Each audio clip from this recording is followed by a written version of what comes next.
এই তো ঘরবাড়ি গোছাচ্ছি, 2-3 দিন পরেই তো ঈদের ব্যস্ততা শুরু হয়ে গেছে। এখন তো মশলাপাতি এখনও করিনি, আমি সব কিছু বাকি। আর আজকে ঘরের সব কিছু পরিষ্কার করতেছি, ঘর ঝাড়তেছি। তো এখন চাদর টাদর চেঞ্জ করে ফেলতেছি, এই ঈদের দিন আর হবে না। এটা তো নতুন চাদর কিনেছি, আপনাদের সাথে শেয়ার করেছিলাম, তো নতুন চাদরটা আজকে পেতে ফেলতেছি। তো এখন ঝেড়ে টেরে তারপরে ছেলের রুমেরও চাদরটা চেঞ্জ করব, মেয়ের রুমেরটা করব। তো মেয়ে তো ছোটো, আমাদের সাথে ঘুমায়। আর ওর রুম তারপরেও একটু সুন্দর করে টিপটপ করে গুছিয়ে রাখি। আসসালামু আলাইকুম, সবাই কেমন আছেন? আশা রাখি আল্লাহর রহমতে সবাই ভালো আছেন। যে যেখান থেকে দেখতেছেন আশা রাখি এটি লাইক দিয়ে পাশে থাকবেন। এই তো রুমটা গুছিয়ে সুন্দর করে একটু আপনাদেরকে দেখাচ্ছি। এখন চলে যাব ডাইনিং টেবিলে। তো ছেলের রুম মেয়ের রুম গুছিয়ে ডাইনিং টেবিলে আসছি। টেবিলের জন্য একটা টেবিল ক্লথ অর্ডার করেছিলাম অনলাইনে, আগের একটা ছিল সেটা উঠিয়ে রেখে দিয়েছিলাম, ওটা তেমন একটা ভালো লাগে না। তো এখন এই তো টেবিলটা ভালো করে মুছে তারপরে টেবিল ক্লথটা একটু পেতে দিই। আর টেবিল ক্লথটা খুব সুন্দর, ক্যামেরা কতটা সুন্দর দেখাচ্ছে জানি না, কিন্তু খুব ভালো লাগছে আমার কাছে। আর মানে অনলাইনে যখন অর্ডার করি তখনও ভালো লাগছে, আর এখন সামনাসামনিও খুব সুন্দর। তো এখন সুন্দর করে এটা পেতে মুছে টুছে তারপরে যাব রান্না বসাতে। আর আজকে একটু হাটে যাব বললাম, যে একটু গরু দেখতে যাব। তো রান্নাবান্না করে খাওয়া দাওয়া করে বের হব, কারণ এই টাইমটা বের হলে অনেক মানে টায়ার্ড লাগবে, অনেক রোদ বাইরে। তারপরে রান্নাবান্না না করে গেলে আমার কাছে কেমন জানি লাগে। হাজব্যান্ড বললো যে দরকার নেই, অর্ডার দিয়ে কিনে খেয়ে নিব। আমি বললাম কোনো দরকার নেই, আমি রান্না টান্না শেষ করে আমরা 2-3টের মধ্যে বেড়ে যেতে পারবো খাওয়া দাওয়া করে। তারপরে এই তো ডাইনিং টেবিলে ক্লথটা বেছাই, এবার একটু মুছে দিচ্ছি। যতই নতুন হোক একটু না মুছে দিলে ভালো লাগে না। তারপরে এই ছোটো তোয়ালটা ভিজায় এনে সুন্দর করে মুছে দিচ্ছি, এটা দিয়ে আমি টেবিলে মুছি। তো এখন ভালো করে মুছে তারপরে এখানে ফলের ঝুড়িটা দিয়ে দিব। তো খুব ভালো লাগতেছিল টেবিলটা, মানে রাবার ক্লথটা টেবিলে পাতার পর। তারপরে এই তো এখানে আমার একটা রিক্সা মতো আমার ফলের ঝুড়ি। তো ফল রাখি নে, কারণ গরমের জন্য ফল যদি বাইরে রাখি না কেমন জানি ফোটা হয়ে যাচ্ছে। মেয়ে চকলেট রেখেছে অনেকগুলা, ফল রাখলে খুব সুন্দর দেখায় আমার এই ফলের ঝুড়ি রিক্সাটা। আর এখানে একটা সুন্দর পাতার মতো শোপিস। তারপরে এই তো ফ্রিজ থেকে ইলিশ মাছ ভিজালাম, আর হচ্ছে এখানে কোরাল মাছ ভিজালাম। কালকে এগুলা বিকেলবেলা কিনে নিয়ে আসছিলাম, মাছ একদম টাটকা জ্যান্ত কোরাল মাছ পেলাম, নিয়ে আসলাম। আর ইলিশ মাছ একটা এনেছি, ইলিশ মাছটা সুন্দর করে আঁশটা ছেড়ে তারপরে এনেছি। আমি বলছি যে আমি বাসা নিয়ে কাটবো, কারণ ওনাদের কাটা আমার ভালো লাগে না। তো এই তো এখানে ইলিশ মাছটা ভাজবো, ম্যারিনেট করে নিতেছি। এখানে জিরে ধনিয়া স্বাদ মতো লবণ রসুন পেস্ট সব কিছু দিয়ে আমি ম্যারিনেট করে তারপরে এটা রাখবো, 5-6 মিনিট পরে ভাজবো। তো আজকে রান্নাবান্না ইলিশ মাছ ভাজি আর বেগুন আলু দিয়ে কোরাল মাছ রান্না করব। তো এই রান্নাবান্না, কারণ তাড়াতাড়ি করে খেয়ে দিয়ে বেরোতে হবে। তো এখন ভালো করে একটু মেখে নিচ্ছি, মেখে তারপরে 5 মিনিটের মতো আমি রাখবো। তারপরে এই তো 5 মিনিটের মতো রেখে এপাকে একটু চা খেলাম আমি, খেয়ে তারপরে এখন মাছটা ভেজে নিচ্ছি। তো ইলিশ মাছ ভাজা দিয়ে অনেক ভাত খাওয়া যায়, ইলিশ মাছ ভাজা আর ইলিশ মাছের যে তেলটা হয় না ভাজার পরে, ওই তেলটা দিয়ে ভাত খাওয়া হয়ে যায়। তারপরে মেয়ে তো ইলিশ মাছ খাবে না, ওর জন্য কোরাল মাছ রান্না করব, কোরাল মাছটাই খায়, আর চিংড়ি মাছ। তো এই তো এপিট ওপিট করে উল্টিয়ে দিচ্ছি, 2 পিস করে ভাজি করতেছি। তো এখন কড়া কড়া করে ভেজে উঠাই নিচ্ছি, আরও 2 পিস ছিল ওটাও ভেজে নিচ্ছি। তো মাছটা ভাজা হয়ে গেলে এখানে আমি তরকারিটা বসাই দিব। আর এই তো এখানে তেলটা গরম বসাই দিলাম। আর এখানে বেগুন আলুটা আমি ইলিশ মাছ ম্যারিনেট করেছি যে ওই বাটির মধ্যে একটু মেখে তারপরে আমি এখন বেগুন আলুটা ভালো করে ভেজে নিচ্ছি।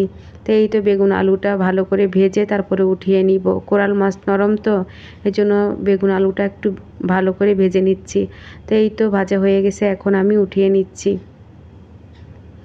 তো এইভাবে রান্না করলে ভীষণ মজা হয় খেতে। আর কোরাল মাছ নরম দেখে আগে তরকারিটা ভেজে নিলাম, অনেক সময় ডাইরেক্ট তরকারি দিয়েও বসাই দিই যখন ধুন্দুল রান্না করি বা সসিন্দা রান্না করি। তারপরে এই তো ওই তেলের মধ্যে আমি পেঁয়াজ দিয়ে দিলাম, একটা আলু রয়ে গেছে সেটাও উঠিয়ে নিচ্ছি। তা এখন এখানে আমি সব মশলা দিয়ে দিব, পেঁয়াজটা একটু নেড়েচেড়ে হালকা করে ভেজে নিয়েছি। এখন এখানে আমি দিয়ে দিচ্ছি রসুন পেস্ট 1 চামচ, হলুদের গুঁড়ো মরিচের গুঁড়ো জিরে ধনিয়া স্বাদ মতো লবণ সব দিয়ে তারপরে আমি একটু ভেজে এখানে পানি দিয়ে দিব। তো একটু পানি দিয়ে তারপরে এখানে আমি মশলাটা একটু কষিয়ে মাছ দিয়ে দিব। তো এই তো একটু পানি দিয়ে মশলাটা একটু ভালো মতো কষিয়ে নিচ্ছি। তো মশলাটা আমার কষানো হয়ে গেছে, এখন এখানে মাছ দিয়ে দিচ্ছি। তো এই তো 4 পিস মাছ, মানে 4 পিস না, একটা লেজ, 3 পিস মাছ দিয়েই আমি তরকারিটা রান্না করতেছি। আর খুবই নরম, ধুতে গেলেও মানে খুলে যাচ্ছে মাছটা। তারপরে এই তো এপিট ওপিট করে একটু উল্টিয়ে দিচ্ছি ভালো মতো। তারপরে এখানে আমি ঢাকনা দিয়ে দিব। ঢাকনা দিয়ে তারপরে একটু ভালো মতো কষিয়ে তারপরে আমি এখানে পানি দিয়ে দিব। তো এই তো কষানো হয়ে গেছে, এখন পানি দিয়ে দিচ্ছি। নরম তো কোরাল মাছটা, এর জন্য বেশি নাড়াচাড়া করা যাবে না। তো ঢাকনা দিয়ে তারপরে এই তো অনেকটা জোশ হয়ে গেছে, এখন মাছগুলো উঠিয়ে নিচ্ছি। তারপরে এখানে আমি বেগুন আর আলু যে ভেজে রেখেছি সেটা দিয়ে দিব। তো এখন উঠিয়ে নিচ্ছি। খুব আলতো হাতে উঠাচ্ছি, তাও মনে হয় ভেঙে যাবে এরকম মনে হচ্ছে। আর এই তো বেগুন আর আলুটা দিয়ে দিলাম। আর এখানে কয়েকটা কাঁচামরিচও দিয়ে দিব। তো এখন আমি এখানে ঢাকনাটা দিয়ে দিচ্ছি, একটু ভালো মতো জষিয়ে নিই, তারপরে মাছটা দিয়ে দিচ্ছি। তো জোশ হয়ে গেছে, এখন মাছটা দিয়ে দিলাম। দিয়ে এখানে একটু পরিমাণ পানি দিব, আর পানি লাগবে না কারণ এমনিই তো বেগুন আলুটা ভাজা হয়ে গেছে। তো এখন মাছ দিয়ে ঢাকনা দিয়ে দিচ্ছি। তো এই ছিল রান্নাবান্না। আর এখানে একটু কোরাল মাছ ম্যারিনেট করতেছি, এগুলা একটু ফ্রাই করব। আর এখন এখানে লেবুর রস দিলাম, আর এখানে সব কিছু দিয়ে দিয়েছি আমি। সয়া সস, আদা রসুনের পেস্ট, তারপরে হচ্ছে একটা স্বাদ মশলা, তারপরে দিয়েছি আমি এখানে ভিনেগার আর একটু লেবুর রস দিয়ে ভালো মতো এটা মেখে ম্যারিনেট করে এটা রেখে দিব ফ্রিজে। তারপরে এটা ফ্রাই করব। আর এই তো রান্নাবান্না শেষ। তা এখন একটু আপনাদেরকে দেখিয়ে দিলাম ইলিশ মাছ ভাজা, বেগুন আলুর তরকারি আর হচ্ছে ভাত। এটাই ছিল দুপুরবেলার মেনু। তারপরে এই তো বিকেলবেলা খাওয়া দাওয়া করে বের হয়েছি, গরু দেখতে যাচ্ছি। তো বাইরে যেতে যেতে বাইরের ওয়েদারটা কত সুন্দর, খুব ভালো লাগছে, ভীষণ ভালো লাগছিল। আর বাইরে একটা মানে ঠান্ডা ঠান্ডা একটা ওয়েদার ছিল তখন বিকেলবেলা। তারপরে এই তো রাস্তার দুপাশে দেখলাম অনেকগুলা গরু ছাগল, অনেকগুলা না, একটা গরু একটা ছাগল দেখলাম। তারপরে আবার যেতে যেতে গাড়িতে অনেকগুলা গরু দেখলাম। তো দাম দর করতেছিলাম কেনার জন্য। তারপরে এই তো গরুটা খুব ভালো লাগছিল, কিন্তু অনেক দাম চাচ্ছিল। তারপরে হাটের দিকে যাব, রাস্তার দুই পাশে গরু বাঁধা ছিল, ওগুলোই দেখতেছিলাম। তো দেখতে দেখতে যাচ্ছি, তারপরে হাটে গিয়ে দেখবো কেমন দাম চায়। তো রাস্তার ধারেরগুলো তো অনেকটা দাম চেয়েছিল, এবার হাটে গেলে বোঝা যাবে কীরকম দাম চেয়েছে। তারপরে এই তো হাটে আসলাম, গ্রামের মধ্যে যেরকম হাট বসে সেরকমই। তারপরে হাটেও দেখি মোটামুটি গরুর দাম ভালোই আছে এখানে, অনেকটা দাম, রাস্তার ধারে বেশি দাম চাচ্ছিল হাটের চেয়ে। তারপরে এই তো বাসায় চলে যাচ্ছি, কালকে আবার হয়তো আসবো গরু কিনতে, কালকে ফাইনাল কেনা হবে।